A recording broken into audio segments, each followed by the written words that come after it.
Wow, it's 4 o'clock on the dot. Good evening, everybody.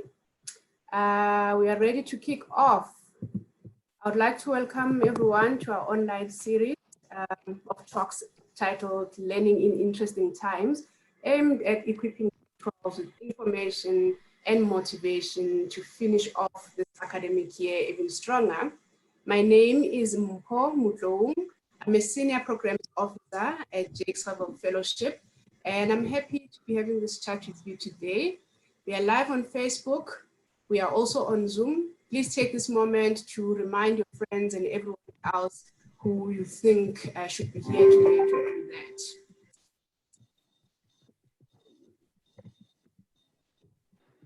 So as we kick off, I just want us to look a bit on what's been happening over the past couple of months. So classrooms around the world have probably seen more changes in the past, in the last couple of months than in the last 100 years. Over 90% of pupils in our planet were in lockdown. Some are still at home while schooling systems battled to find technology or simple teaching and learning alternatives to this extraordinary crisis. You would know this. You are one of these peoples who have experienced this firsthand. Even if you have a laptop at home and internet connection, did you feel that this technology helped create powerful learning for you? People would argue no. Do you think our education system was prepared to offer the best and equal support to all learners during this time? Hashtag school reopening has been trending for some time now. My question is, do you think our schools and the education system as a whole is ready to welcome school learners back? I'm not trying to open a debate about whether schools should open or not, but rather trying to ask you to start thinking about the preparedness of our education system to address existing challenges so that should a crisis like this one happen again, we are all ready. Does it strike you as unfair that some people still have access to high quality education, yet most people in South Africa do not? I know for me, it does a great deal. The current crisis merely reveals how dysfunctional our education system is, yet how crucial it is at the bedrock of our healthy and prosperous society. Sorry for that. In the future, we should be at the front foot in a crisis like this one, while continuing to offer a high quality education for all our learners.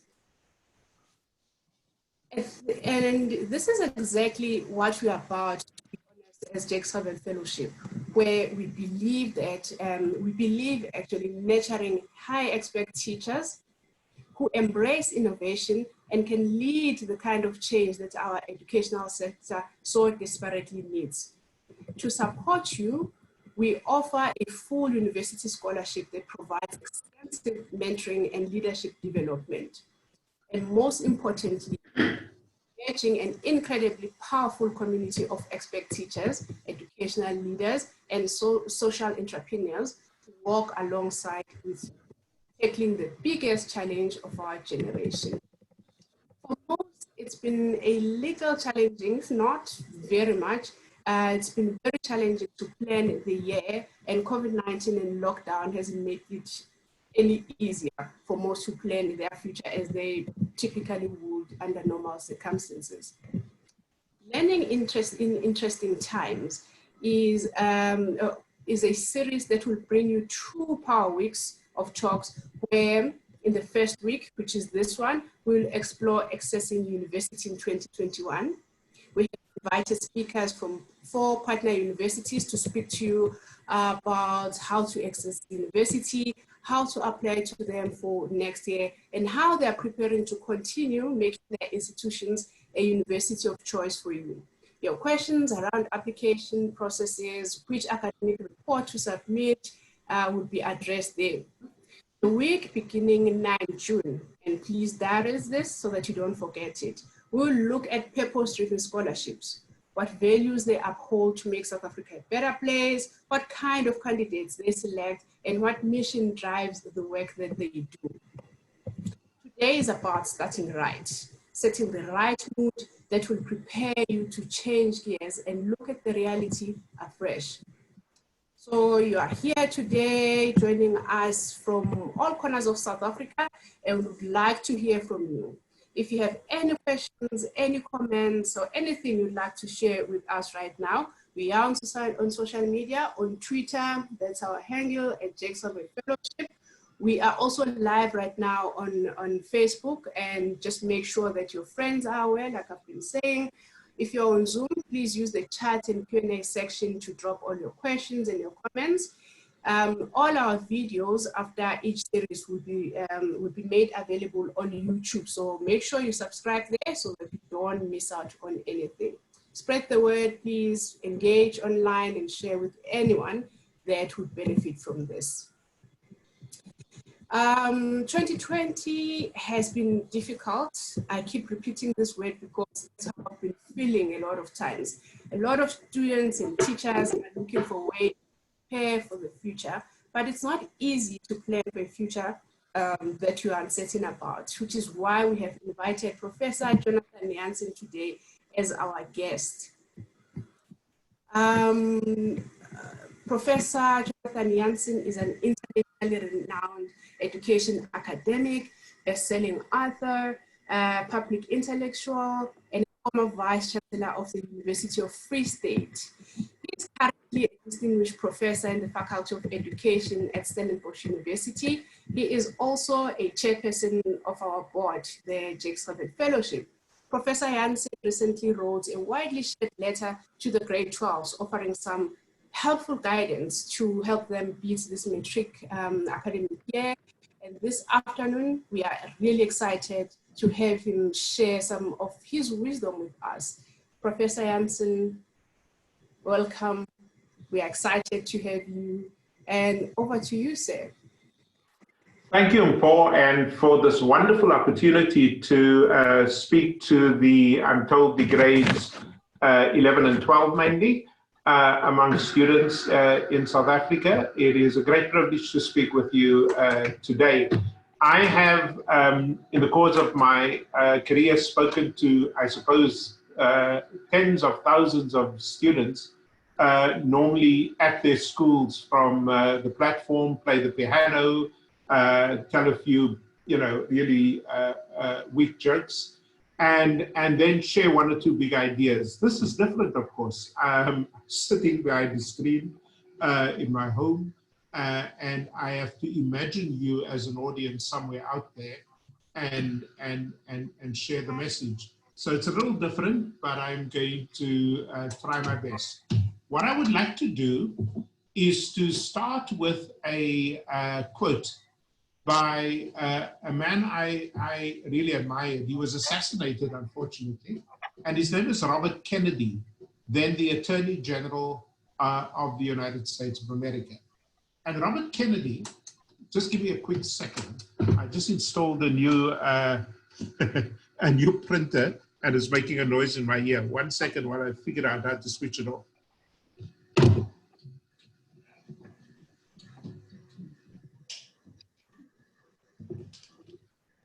There we go. And Robert Kennedy said this: every generation inherits a world it never made.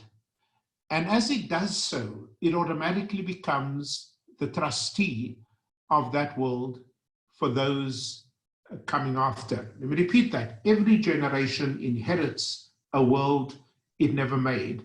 And if I were to encourage you today, I would start with this very important point. Of course it sucks. Of course it's difficult to make sense of what's going on. Of course you'd rather be with your schoolmates. Of course you have planned this year so perfectly. You were going to be the seniors, right? If you're in grade 12 this year, you were going to be the top of the of the class. You were planning whether it's a gap year or going to university next year. You were thinking of the Matric ball and all of the stuff you were going to do, and suddenly everything seems, underline, seems to fall flat. And my encouragement to you today is to, first of all, see things in perspective. Number one, see things in perspective. Now, when I have difficulty understanding something, when I'm in a fix, when I don't get to understand why governments behave in such strange ways, like banning alcohol and cigarettes, I try to understand things in perspective. And by that I mean in historical perspective. So let me give you 3 examples. My generation lives with both the memory and the legacy of apartheid. In other words, if you're my age, you lived on both sides of 1990. You went through the bad, the really bad, and you had to figure out how to fix what had been broken by our apartheid past. That was not a world that my generation had made, but it is a world we came into and a world which we had to fix. It had horrible consequences. I remember as a teacher, my entire class deciding not to write the school exam in 1985. They lost a year of their lives because of the protests against apartheid. And as a result, they had to come back the next year. But they lost a year, and many of them still remember that. But they didn't just sort of carry memory. They carried this legacy, this thing that sort of needed to be fixed, you know, in school and society. And so we inherited a world we never made. Think of the young people who came out of World War II, not too long ago, in fact, both the children of the Nazis and the children of the Jews. Those children, those young people, didn't make that world. They inherited the incredible trauma of a massive war. And many of them still suffer today, both their children and grandchildren, as that memory of National Socialism weighs upon their shoulders. And now it's you. Your generation inherits a world you certainly did not make, and that is the world of this pandemic, a pandemic caused by an invisible thing called a virus. And a novel one, or a new virus that nobody really quite has a grip on yet. And there's certainly no treatment for it. And we are not yet at a place in which we have a vaccine. But this invisible thing has upended the entire world economy. It's upended politics in the world. It has upended our understanding of our own mortality. And so your generation inherits this world. And it happens quite more often than you tend to think. The second word that I have for you today is that if you take this long view, somehow things always work out. So think about just over 100 years ago, in my favorite city in the whole world, which is San Francisco. I go there almost every second year, every second year, because my old university is nearby, and I sometimes teach there and write and research. And it's the most unbelievable city in what is called the Bay Area of San Francisco. But you know, that place was laid low in 1918 by something called the Spanish flu. And that flu took out 3,000 people, in the between the autumn of 1918 and the winter of 1919. 3,000 people died, which is a lot of people for the population of the city at the time. Oh, and by the way, let me just give you a little footnote of interest.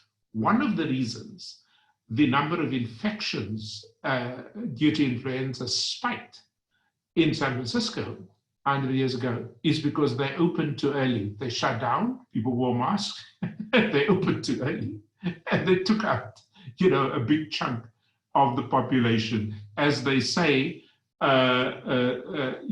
history has a cruel way of repeating itself. We don't seem to learn from it. But you go to San Francisco today, you go to my favorite pier, Pier 39, you go to up and down those hilly streets, you go to the beautiful villages around the city, you travel across the Golden Gate Bridge and you say to yourself, my goodness, it's hard to believe that there was a crisis that nearly wiped out the city. Somehow, things always work out. And I want to encourage you today with this word that as bad as things look now, and it's going to get worse in terms of rates of infection, unfortunately, and the rates of death, it will get better. You and your children will not recognize where we've been in this terrible space, but we'll come out of it. And that is something really, really to look forward to. The third thing I want to encourage you with is a lesson that I have learned as a university leader, who's always been having to deal with crises of one sort or another, is I don't know if it was Rahm Emanuel or Hillary Rodham Clinton or even Churchill, as some say, but this beautiful phrase always keeps me going. Never let a good crisis go to waste. Never let a good crisis go to waste. So here's good news, okay? However bad this pandemic is, somebody is benefiting from it, believe it or not. Somebody's making more money than they did before. Amazon is wealthier than it was before. Funeral parlors, sadly, are busy, but they are in business. More and more people are figuring out how to develop new technologies in order to deal with, to take people through this crisis. Whoever invented Zoom is making a huge amount of money, including from this program here today. So I always say, okay, so we have a crisis.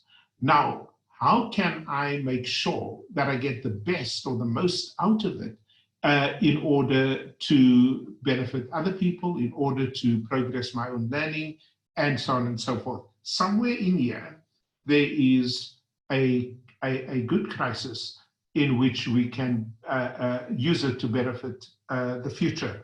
And the people who work with technologies are among those who, when we get out of this pandemic, would come out stronger. I've made the point in another context with Jakes Gerwel Fellowship in one of our webinars that the universities that invest heavily right now in online learning technologies are the ones that will stand stronger if and when another epidemic, God forbid a pandemic, comes our way in the future.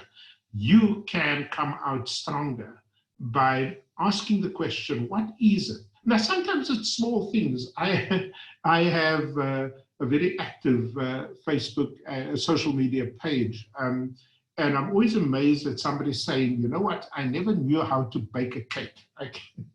It's something as simple as that. Okay, I learned a new skill, etc. But some people are saying, you know what, and I'm sure this might be true for you, that because of this lockdown, you have spoken to people, to cousins, to family that you never spoke about to before. You wouldn't have done it if there wasn't a lockdown.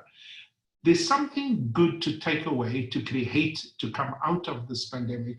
Don't let it go to waste. Number 4, and here I want to think of something that Paul very wisely referenced earlier, and that is, when you think things are bad for you, think of people who are worse off than you. Because, I'm very lucky. I live in a house that's fairly big. I can walk around the plot. I can, I have food every day. I'm a salaried person. And then I think of the person who lives with, 12, 13 people in a shack, not too far from here, by the way, and whose entire income depends on being able to sell sweets on this corner of the street, in which terms like social distancing make no sense whatsoever, not because people don't want to do it, but because of how they live and forced to live. It's not their fault. It's what we weren't paying attention to when we created this madness, this inequality in our country. And so think of how lucky you and I are, many of you are, I suppose, because of relative advantage and so on. And it could have been much worse for your children, for your families, for your people. And And I have to say that every time I feel, oh my goodness me, it's another day in lockdown, day 50, day 53, 4, whatever it is now. Do I really want to get out of this bed? And then I remember I have a bed. And then I remember I have a blanket. And then I remember there's food in the fridge. Think gratitude when you really feel down. The fifth thing I want to leave with you today, which is very important in this context, is to reach out.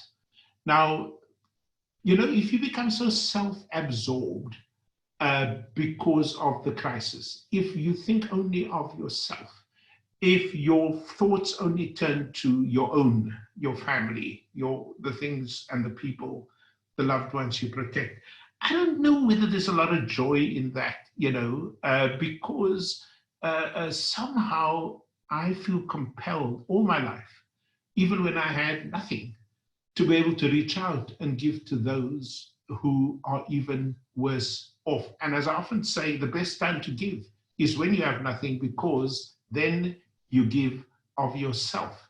So I'm sitting here, I'm in lockdown, I have what the doctors call comorbidities. You know, it's summer diabetes sounds much worse when people call it comorbidities, you know. But you think about that, and you sort of say you are sitting down, you know, if this virus comes along. So I can sit here, I can have a pity party, I can drown my sorrows, or I can reach out. So from where I'm sitting here, with the little influence that I have in the world, we have been able to feed hundreds of children every single day in township schools just around where I live, by just making sure that I spend an hour every day calling rich people and saying, hey, I need you to support this. We've just been able to, by the way, pay for governing body teachers in a very poor school because they haven't been able to raise funds or get fees from parents who are now out of work and so on. And we've been able to, through the end of this year, just by sitting every single day and calling people and writing to people. So for me, it's not about yourself. You know, one of my favorite books, and it's sort of a standard book among you know, Christians, and it's called The Purpose-Driven Life. Do you know what the first words are in The Purpose-Driven Life?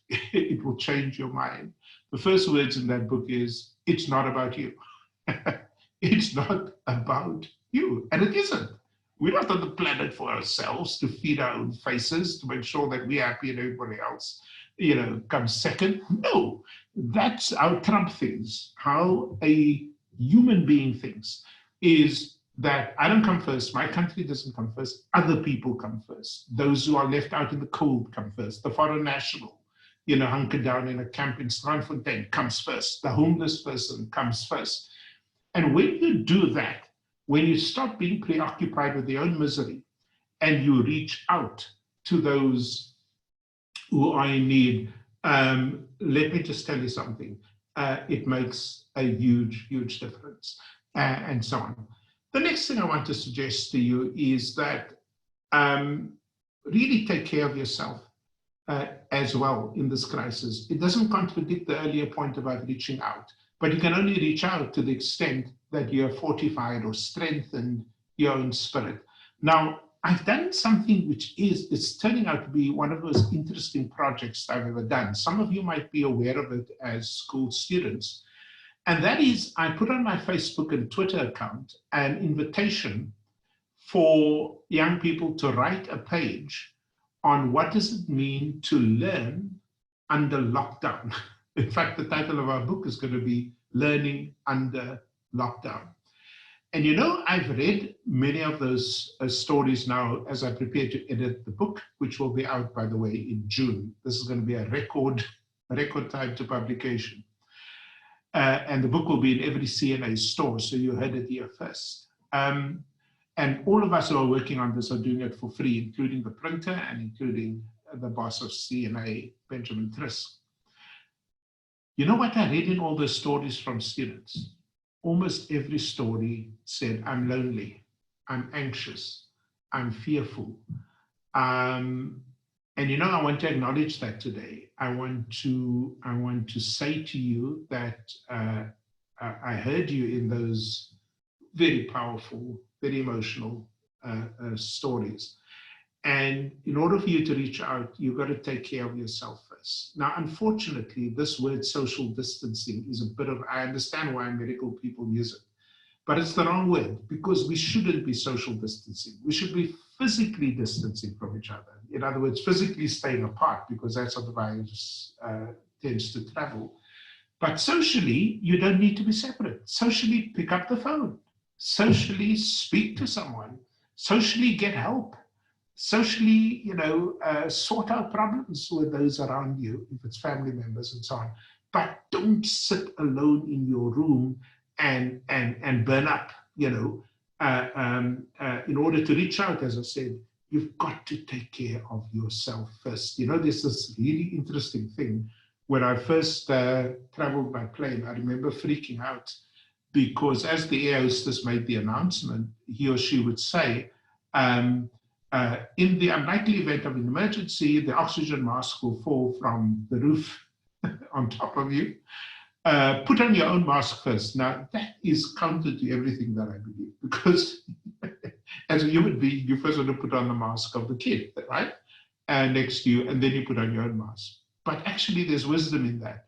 Your ability to help the child who needs a mask depends on you breathing first, okay? Depends on you taking care of yourself, not for yourself, but for your service. And it seems to me that is a very important lesson. And then, as my late, very evangelical Christian mother used to say, quoting the Holy Scriptures of the Bible, this will come to pass. It will come and it will pass. And I want to make that almost literal now. It will come to pass. Okay. And this will be over. I'm sure if you go to Berlin today and you were there, when the place was carpet bombed actually by the Allies, during the war. You go to Berlin today, it's the home of the most beautiful orchestra in the whole world, the Berlin Philharmonic Orchestra. It's an incredibly culturally rich place, but it didn't feel that that would happen in the 1940s. We will come out of this crisis. The question is, how do you come out of the crisis? Okay, do we come out more compassionate? Do we come out more forgiving? Do we come out even more ambitious for ourselves and others? Do we come out with a sense of caring for those who are less advantaged? Or do we come out and we reset into all our old bad ways? That actually is a choice. Unfortunately, I started with historians and I'll end with historians. Unfortunately, the historical record is that when people come out of a pandemic, they tend to have a healthy bout of amnesia. In other words, they forget everything that just happened and they become greedy again. They become corrupt again. They become self-centered again. Here's my challenge to you, that how you come out of the crisis is actually a choice. And my encouragement to you and my challenge to myself is when I come out of here, I really do, just given this huge wake-up call, I really do want to be a better person. I really do want to be more focused. I really do want to make my difference, not just in South Africa, but in the region, on the continent, and indeed in the world. Whatever happens, final word, whatever happens, you will go to university. For those of you who are planning the grade 12s, universities need you more than you need them. I can tell you, as a former Vice Chancellor, it's going to be okay.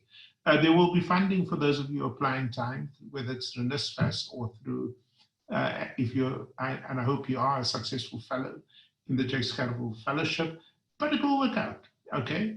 Maybe the university starts a bit earlier or maybe a bit later, but you will get your degree and you will go on into the world and you will make a difference. And then one day you will give this message to someone else, that every generation inherits a world it never made. And as it does so, it automatically becomes the trustee of that world. You are the trustee of this new world for those who come after. Let me just say this. Eid Mubarak, a happy Eid to all my Muslim friends. God bless all of you. and thank you for the opportunity to speak with you today.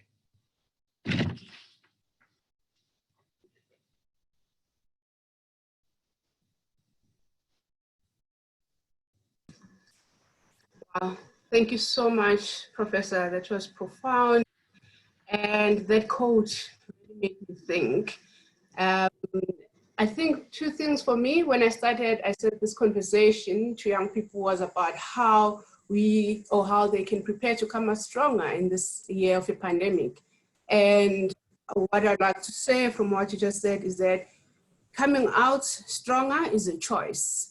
And that is why, as Jakes Gerwel Fellowship, we have set out these series of webinars to prepare and to help each and every young person out there to take some of these skills, some of these learnings to prepare themselves to come out stronger.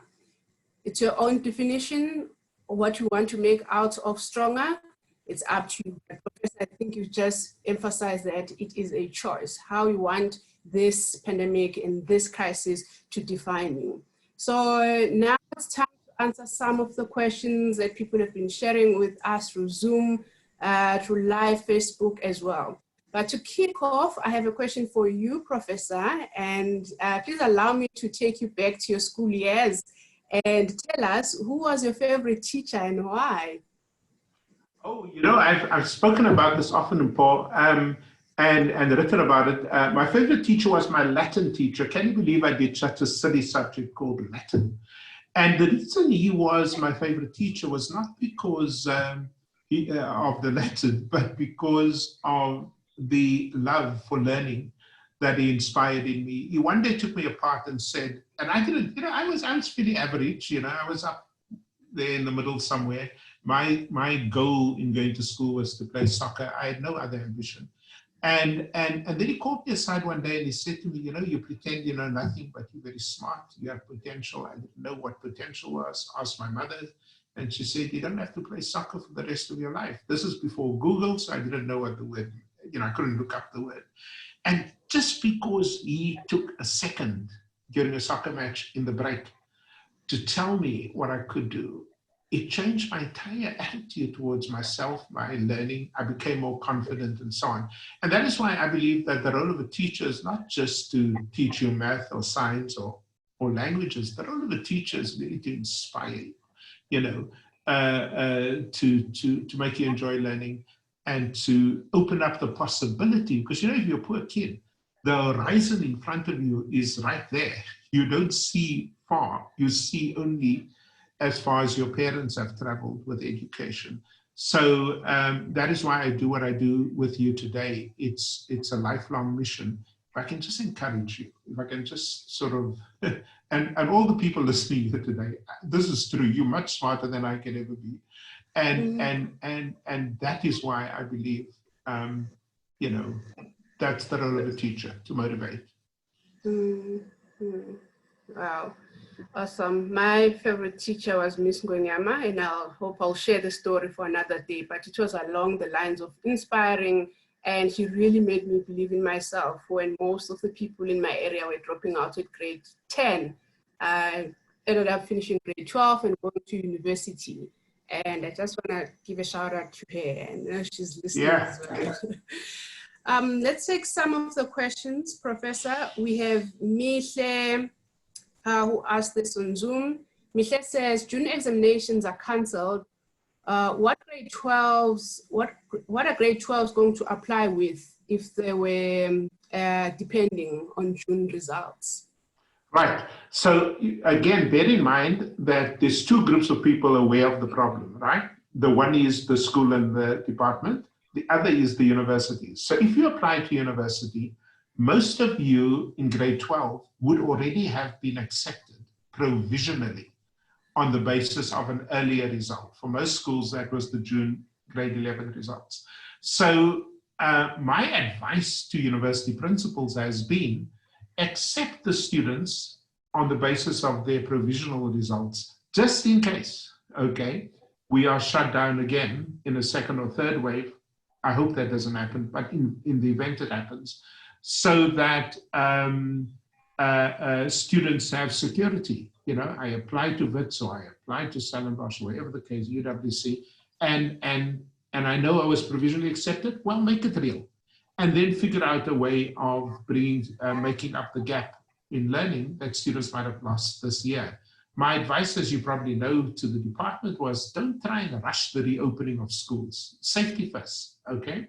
But if you rush simply to get students to write an exam because you set it last year already, it doesn't seem to me to be a very wise move to make. Either way, whether you write a term down curriculum, an exam in December, let's say, or whether you are accepted into university on the basis of your provisional acceptance, either way, you will be okay. They will make arrangements for you. You will not be disadvantaged. I want to promise you that, okay, in the assessment. So, as my kids say, chillax, just relax. It will be okay. Yeah, just chillax. Due to time, I'll just only take this one, Professor, and it's Guy Harris who's asking, if you are not one of the 4% that started grade 1 12 years back who got more than 15% in maths, what course of study would you recommend, or would you say go back and get a decent level of maths comprehension? So it depends very much on who the student is and what they want to do. So let's say your heart is set on engineering. But you really need to get 60% to get into engineering in most universities. If this is something you really want to do, and you know that just with a little bit more time and a little bit more tutoring, you can get there, then I would say, take a year off. And there's many different colleges, as you know, that offer, additional math for a year, and then do that math. You're young, the world is not going to go away. Universities are not going to collapse, do that subject, whether it's math or physical science, whatever the case might be, to get you into your favorite cause. On the other hand, think of other professions. I often worry about students who say, since I was born, I always wanted to be a doctor, and that's all I'm going to do, but the results don't show up as doctor. Give yourself options. Be good to your soul. Maybe you're not going to be a doctor, but a pharmacist. Maybe not a pharmacist, but an oral hygienist. Maybe not an oral hygienist. In other words, open up. If the health sciences is your field, think of all the different avenues in which you can apply and be competitive and so on. But so if you don't go in immediately, look at a year off in which you make up, but also look at universities in which you might get in. Not all universities have the same entrance criteria as others. I often use this example. Two of my best friends, unfortunately one of them died, were both deans of health sciences. They were both medical PhDs. Do you know something? Both of these young black men, they didn't get into medicine first time. They got into a BSc degree and then got into medicine. But you know what? They both had PhDs eventually in cardiovascular disease from Oxford University. So the fact that you start slowly doesn't mean you won't end well. Thank you so much, Professor, for all your responses. And just to remind everyone, we are going to have this conversation for a whole week. So keep those questions coming, keep dropping them on social media, and we will address them throughout the week. Let me just take a moment to tell you more about our Path to Impact at JGF. Professor Jansen spoke to a quote that really touched me and made me really proud to be part of JGF. And the quote was, "Every generation inherits a world it never made." And as JGF, we exist to change this narrative, to leave the world a better place when it comes to education, when it comes to what it looks like in our current education system. So the Jakes Gerwel Fellowship sees applicants entering the program and completing a 3-year degree at one of our partner universities. They then proceed to PGCE, which allows them to gain skills and qualify as a teacher. Applications are currently open for both undergrad and PGCE programs, and you can go onto our website to apply. Remember, this whole week, like I said earlier, at 4 p.m., we have an appointment. Follow us on Facebook, set your reminders, remind your friends to tune in. Tomorrow, we'll be chatting to Sharon Mashao from Wits University at 4 o'clock again. And all those questions that I see that are still coming will be maybe addressed by Wits as well. We have come to the end of our conversation today. And before I close, I would just like to remind you to apply to as many universities as possible, to just make sure that tomorrow you come with all your questions if you have any problems. Thank you, Professor Jansen, once again, for always making time to share your wisdom with us. We really, really appreciate it. Everybody, let's continue this tomorrow. Thank you so much and have a good evening. Bye.